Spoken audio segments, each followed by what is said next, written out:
I'm Reneé Jacoby, and this is Dr. John Miller, and we'll be talking about how to retool your business to make a social impact and align your business to global social goals.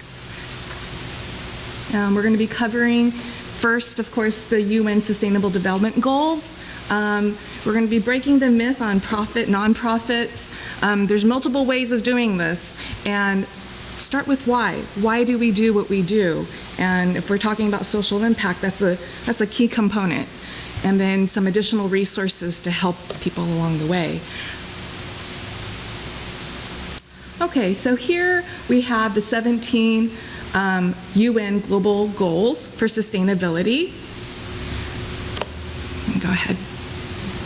And really, when we look at these, they're not just pretty little squares. They actually mean something. They are goals that many countries have adopted, and they're movements. They can be movements within your business. So what ways can your business adopt a platform? You don't necessarily have to adopt all 17, but maybe there's one that really speaks to your business model, or one that you feel very strongly about that you can add to your business model. So I'd like to open that up a little for your businesses or where you are. What do you think might be a platform that you can adopt into your business? Or maybe you have something that you're already doing, and that's something to. Nonprofit for quality education, but I'm curious. Number 17, partnership for the goals. What is that? What is that? Well, you know, I think traditionally businesses have gone about thinking pretty, focused and tunnel. But what we're finding is that really we need each other. And if we can come together as businesses and strengthen and leverage our platforms to help many different areas, that makes it even better. So partnership for the goals, interdependence, looking for other businesses to collide with yours, help each other out, and make yourselves more effective in achieving some of these goals. An example would be that Dell computers used to, still kind of do, controller suppliers. And so the suppliers actually have a physical location in Dell's factory. The Dell would not necessarily pay for those. Those are some very adaptive machines. And so suppliers are being really punished with the numbers. And so this is actually, let's make clear a win-win situation for the suppliers. So basically, it's a business, and you can say, I partner with blah, blah, blah. We partner with so-and-so, so that's part of our mission, our living partnerships. Yeah, it's that, but it's also really integrating business into it. It's not, not just saying that we are, but really integrating our business practices together to help leverage whatever each business is trying to achieve, and hopefully achieve some of these goals in the process. Okay. Another example, where it's a threat that created that housing initiative is that previous session, they actually deterred people and deterred farm research.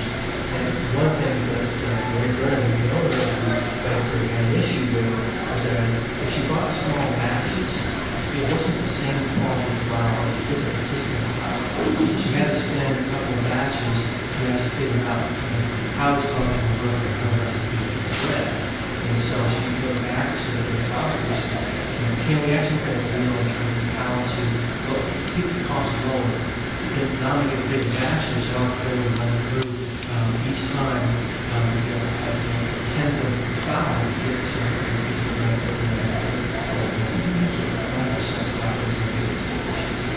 flour producers.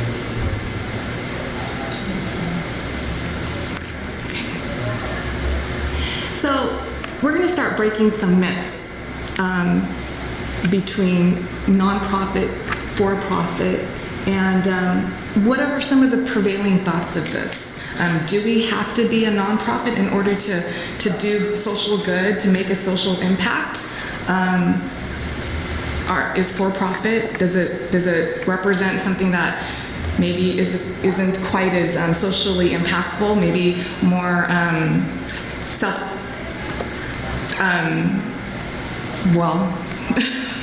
how do we put it?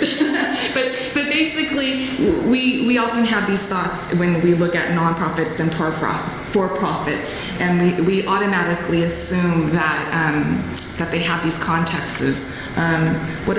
What some of the prevailing thoughts that you've encountered?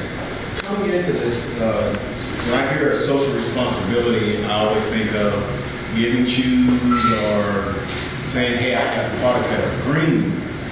So, but now that I'm understanding it a little better through the workshops, I'm being in this workshop, it's not so much trying to go and hug a tree, but it's almost more putting people to work and getting back to the basics of business, providing services for people, so everyone can benefit, not just one person getting out of profit, which in my last seminar I said that was probably a latent effect of business. Someone would say, I can make money in this.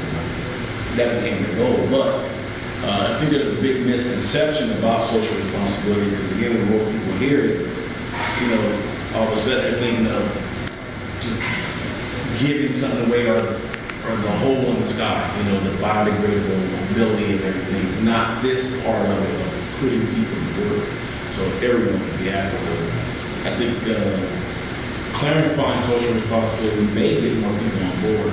Absolutely. Because we're all in this together. Yes. And business is all around us. It's one of the most powerful agents, and it could be one of the most powerful agents of change as well. So I think traditionally we've thought of business, and I don't even, not even just traditionally, but even now some of the things are set up where profit Yes. comes before people. That's what you think of.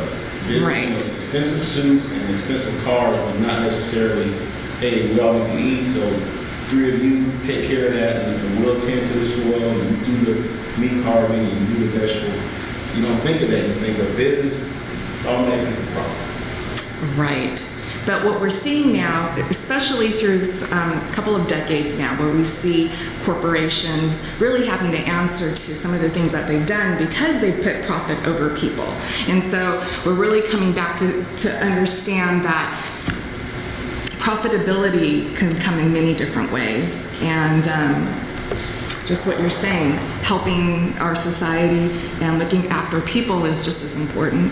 And we can do it, and we can say it, we can speak it in a profitable way as well. So basically, the difference, the fundamental difference between a nonprofit and a for-profit is that a for-profit, they can raise money from private investors, and those returns can be returned to those private investors. Whereas a nonprofit, it seeks donations, it could get funding from foundations and other corporations, but generally speaking, there's a social return. It's not a private return that we're looking at there. Now, another misnomer that's often put out there is that nonprofit, it's kind of a misnomer, because it's not that nonprofits don't make a profit. Nonprofits have to be financially sustainable as well, and so that can be done in many different ways. And people that work for nonprofits, they will also have to be paid as well.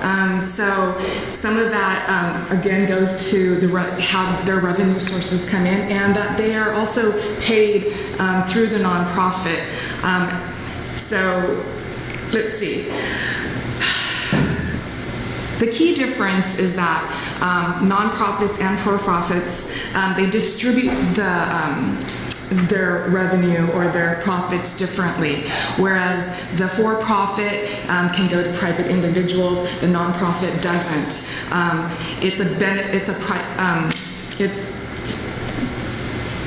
Nonprofits are generally for the public benefit. So those go back either to the mission of the nonprofit and reinvested and put through that way. Okay, so I'll add to that too, in terms of, if for-profit doesn't mean tax either, so a big difference is that we need to have, a profit continue going forward, have to maximize profit and expense budgets. And that's what we're having on the last 30 years in terms of that. And basically, if high grow, then basically dog, and now what happens is they how can we actually make the rest of the benefit for everyone in the environment and actually sell it to And then also a fundamental difference is the tax status. So if you're for-profit, you'll pay taxes on that. And if you're a nonprofit, those taxes, you're exempt. Some examples of some unlikely nonprofits. So we don't necessarily think of the NFL or IKEA as being a nonprofit, but they are. Interesting, huh? I just know. Right. Well, yeah, they're. NFL associations, the teams themselves, all for-profit, association controls the logo and the trademark and the board. It's like the USPG Tour. What about IKEA? So IKEA is actually interestingly a very complex setup. The Swedish bank, I think it moved the company to the Netherlands or Belgium and set up the non-profit owners basically for-profit. And it's to keep the control of the company in the family. Okay, so there's multiple ways of making a social impact, and we're going to go through several of them here. So there's there's CSRs that we often hear of in these larger corporations, and in some ways they sometimes get a bad rap. For instance, heard of the term greenwashing. Coca-Cola had a situation where they had issues with environment as well as labor issues in other countries. So the University of Michigan decided to take a stand, and so they pulled their contracts from Coca-Cola, so that their products wouldn't be on campus. And that was caught up by the media. And sometimes, when you're doing harm, it doesn't really work well for the bottom line. People hear that and they act upon it. So when we talk about greenwashing, corporations can't just say they're doing something. There's accountability involved, and people are watching, and it does impact the bottom line. Some of the most current corporate social responsibility rankings, Google came in first last year, Microsoft second, and Walt Disney third. And again, these CSR programs, they encompass an array of what they would call socially responsible behaviors. For instance, Google, they encourage their employees to volunteer and to bring in social issues into the company and encourage the company to support them through their ability to go out there and put human capital into those causes. How do they rate it? I mean, how do they, is there a form to fill out? Yeah, basically, yes. There's something.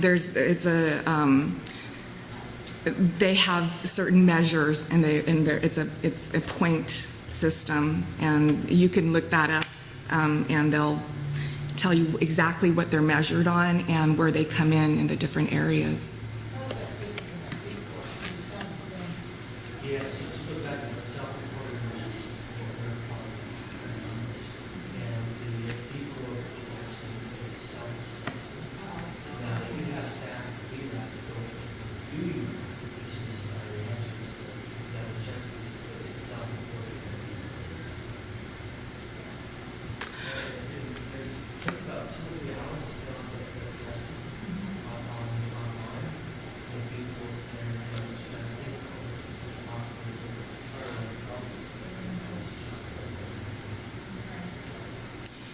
So there's also companies that develop what they would call triple bottom line companies that have other causes that they incorporate into their business model. For instance, Seventh Generation, they make cleaning products and household type products, and they don't use harsh chemicals as a rule. That's how they produce their products. They want their products to be environmentally sound. They use natural ingredients that provide effective cleaning capability. They're right up there with the other types of products out there in terms of their usability, but they also incorporate something that's important, which is the environment in terms of how they produce their product. DHL is interesting. They ship things, so they consume a lot of fuels. But in some places, they go as far as having bicycle carriers to bring your packages. So they also have a way of incorporating how to make their business model effective in terms of making sure that the planet and that all of it is important. I just want to mention that we had a chance to, our MBA students were in to start a brand new with a bank that's a triple bottom line bank in San Francisco called the Resource Bank. And the CEO came to share his story with the students about, and he was in a major bank in San Diego, and this one was one under, but they called him up there and the bank only loans to triple bottom companies and entities.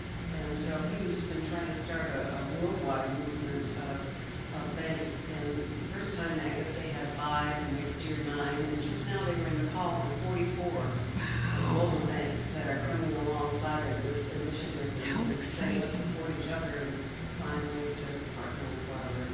So it's a That's really resource exciting. bank. You might want to check it out. Wow, Yes. that's wonderful.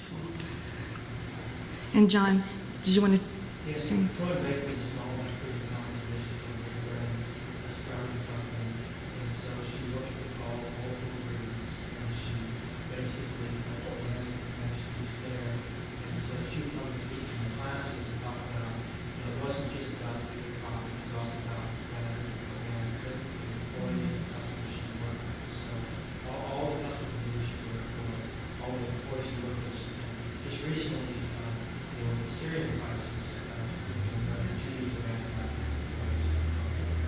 so Wow. And I'm going to have John talk to you about the benefit So course. there is this report, which is the L3C and the B Corp. So all of the Zell Sport, that's that Hallison company initiative. And so Chris Huffman's board basically worked through the B Corp list, as he said, where people go through and answer the questions, and more importantly, adhere to some of the things that network governments, the company, provide equity to employees, equality between minorities and gender, but also transparency in terms of reporting to employees, where they step financially. They didn't get surprised if they had to let off everybody. So when they were growing, the opportunity to move to other stores, they were able to get sports apparel, still our sports apparel store, and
LPC has been set up to where you actually receive money, basically, nonprofit investment for profit. And so it's a special purpose investment vehicle. For example, the Bill Gates Foundation for nonprofit is set up an SPR that actually $1 million fund is being invested in LPC, whereas normally the nonprofit could not invest in for-profit and general corporations for for-profit. People But in terms of the source, so banks, community investment impact monies that they, which would, the LPC will represent that. okay, The LPC can get a direct investment as well. that's good. It's low profit. And it's also been referred to as a hybrid, so kind of both, yeah. Okay. And so the one-to-one, so people know links to Tom's one-to-one shoes. This is feasible in cafe, and so Patrick mentions, and there's some other set up feasible in cafe where Patrick's a chef, a young guy, he's probably 22 years old. And so it's set up in Kalamazoo, Michigan, where every meal that he sells, he then provides one to someone that's hungry, maybe off the streets. And so this is getting to that level of going forward with that bid corporation. And what I love about this is you don't have to be a big, huge corporation to make a to make an impact. Something like this, a local restaurant, you could look for ways that serves your community and also be a profitable business as well. Where are they? Kalamazoo, Michigan. There too. Okay.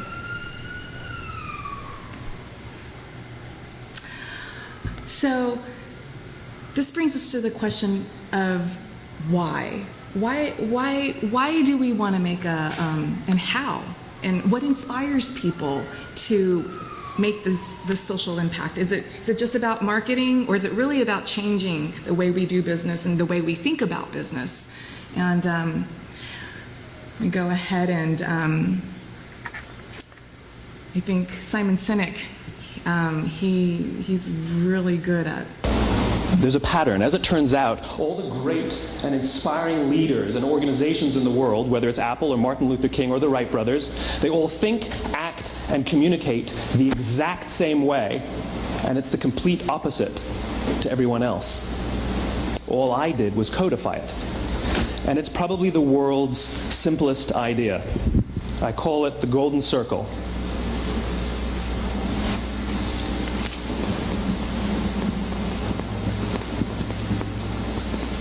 Why, how, what?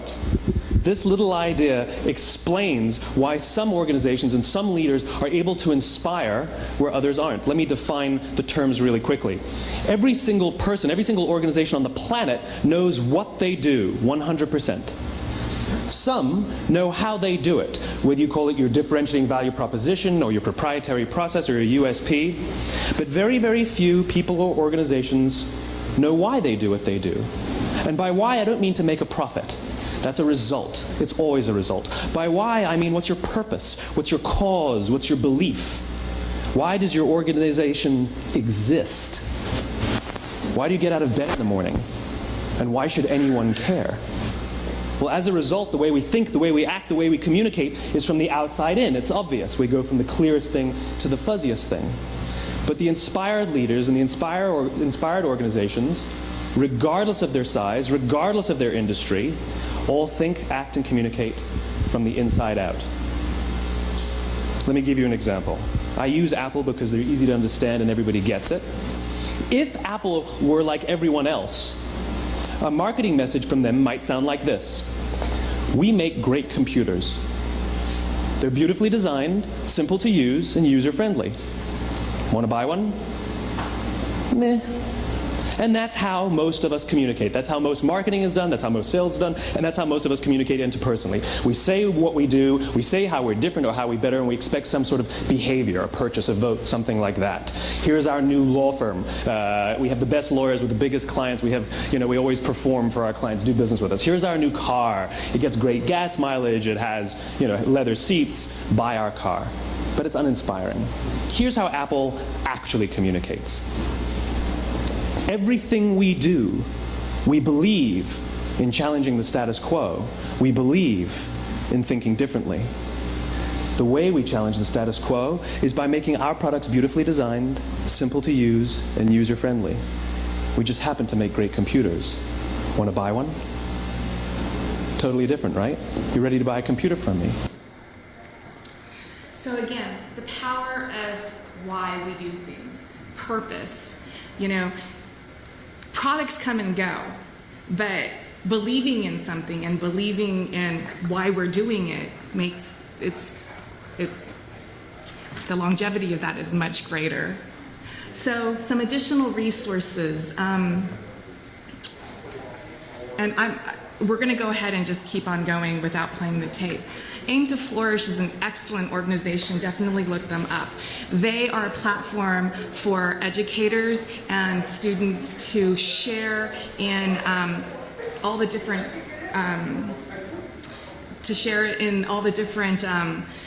businesses that are doing what we're talking about, making a social impact. So definitely look them up. Village Capital, they are a venture capital finance type of firm that specializes in making that provide opportunities to underserved communities, as well as resources to sustainability for the planet. And that's the kind of financing that they're focused on.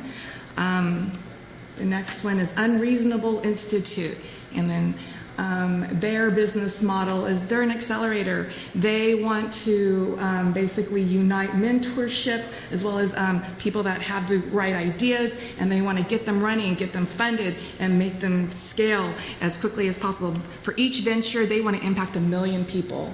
So that's how they go about it. Next slide. Impact investing, really important. Again, where do we put our money? Where do we want to support our business? Next Wave Ventures is again a venture type venture firm.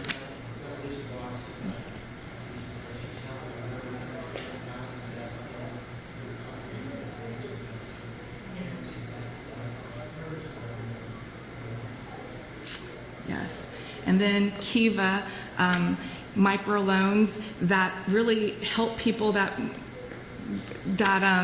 you can invest $25 and make a huge difference somewhere in the world. It allows people to become part of that ecosystem and really make an impact. Yes. Transformation as a Kiva trustee. Wow. We haven't yet made our first endorsed loan, but we're hoping. That's really exciting. Okay, I hear that we're going to be ushering in people for lunch. So, there's any... You guys got the lunch room. Thank you. Thank you, John.